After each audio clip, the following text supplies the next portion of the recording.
আজকে আমি কলা গাছের মাজা দিয়া দু রকমের তরকারি রান্না করে দেখাইব তোমাদের দেখতে চুনা মাছ দিয়া ও ডিম দিয়া রান্না করব। কত সুন্দর, খেতেও দারুণ লাগবে, কিন্তু কাউকে খাওয়ালেই বুঝতে পারবে না যে এটা কলা গাছের মাজা দিয়ে রান্না। প্রথমেই আমার বর কলা গাছ থেকে মাজা কেটে নিয়ে আসছে, পুকুরে পড়ে গেছে, দেখছেন তো। পুকুর থেকে আমরা পারবো না, ওইখানে জঙ্গল প্রচুর, ও পুকুরে প্রচুর পানায় ভর্তি।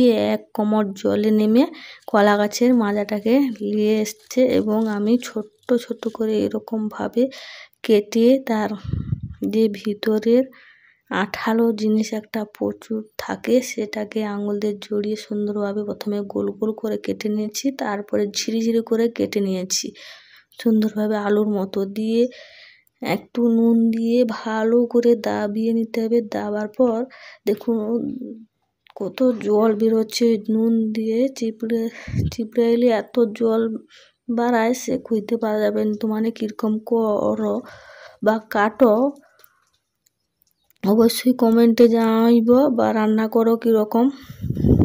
আমি একদমই নতুন পদ্ধতি রান্না করে দেখাইব। প্রথমেই আমি মাজাগুলোকে কাটিয়ে নুন মাখিয়ে রেখে দিচ্ছি, দিয়ে এঠিটায় চুনা মাছগাকে নুন হলুদ মাখি ভালো করে ভাজিয়ে নেব। ভাজিয়ে লিয়া সেই কড়াইতে একটু তেল দিয়া আবার লঙ্কা, শুকনো লঙ্কা কেটে দিয়ে দিলি, পেঁয়াজ কুচি দিয়ে দিলি। পেঁয়াজ কুচি দেওয়ার পরে সেই নুন যে দিয়েছিলাম মাজায় সেগুলো দিয়ে এক মুঠো ছোলা ভিজিয়ে রেখেছিলাম, ছোলা ভিজানো দিয়ে দিলাম। হলুদ গুঁড়ো দিয়ে দিচ্ছি, আর পোস্ত বাটা, জিরা বাটা একটু দিয়া একটু কষিয়ে নেবো। কষিয়া মশলা ধোয়া জলটা দিয়ে দেবো। জল একটু দিলে ভালো হয়, এটা সিদ্ধ হইতে একটু দেরি হয়। দিয়া ঢাকনা দিয়ে দেবো 15 মিনিট মতো। 15 মিনিট পরে ঢাকনা খুলিয়া দেখবো জলটা কিছুটা মরে গেছে এবং আরটুকু জল আছে। সেখানে ভেজে রাখা মাছগুলা দিয়ে দেবো। মাছ দিয়া সুন্দর মাখা মাখা হয়ে গেছে। এবার একটু চিনি দিয়া নামিয়ে নিলি, এ তরকারিটা মেকআপ হয়েছে বা রান্না হয়েছে। তারপরে সেই রকমই মাজাগুলাকে কাটিয়া আমি আবারও নুন দিয়া চিবড়ি দিচ্ছি ভালো করে, দিয়া দুটা ডিম ফাটি দিয়ে দিলি। আর এটি লঙ্কা গুঁড়ি, হলুদ গুঁড়ি, নুন আর চাট মশলা মানে গরম মশলা একটু দিয়া, একটু বেসন দিয়া ভালো করিয়া মাখিয়ে নিতে হবে। মাখিয়ে আর একটা থালায় সরষার তেল মাখিয়ে নিলি। তেল মাখি সেই থালাতে এরকম ব্যাটারটা এরকম হবে, থালায় ভালো করে ঝিঁকি নিতে হবে, বাতাসটা বাড়ি যাবে। দিয়া কড়াইতে জল বসিয়ে দিয়েছি, ফুটছে জলটা।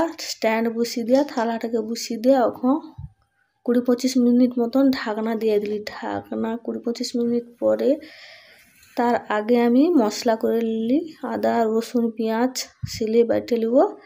এবং তারপরে একটু দেখি, ঢাকনাটা উঠি, একটা খোঁচা দিয়ে চেক করে নিলি যে জড়ছে কিনা। জড়েনি খোঁচায় দিয়ে সুন্দর হয়েছে। দিয়ে একটা ছুরি দিয়া কেটে নিচ্ছি সুন্দর, কি সুন্দর দেখো মাজার যে এরকম হয় কোনোদিন বুঝতে পারবো না। ছোট ছোট করে কাটিয়া মাজাটাকে দিয়া কড়াইতে তেল দিয়া ভাজে নিলি মাজাটাকে, এবং সেই কড়াইতে একটুকু তেল দিয়া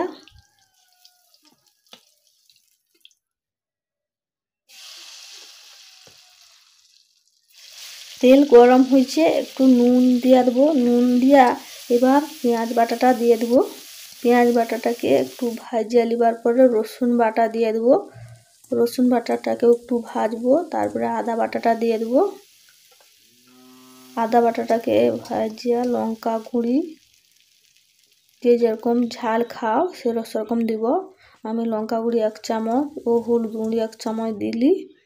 দিয়া মশলাটাকে কষিলিয়া একটু টমেটো সস দিলি, টমেটো সস দিয়ে একটুকু মশলার জলটা দিয়ে দিছি, মশলার মাপে পরিমাণ মতো নুন দিয়ে দিলি, নুন দিয়ে ভেজে রাখা মাজাগুলো দিয়ে দিলি, দিয়ে একটু ফুটছে, চিনি দিয়ে দিছি।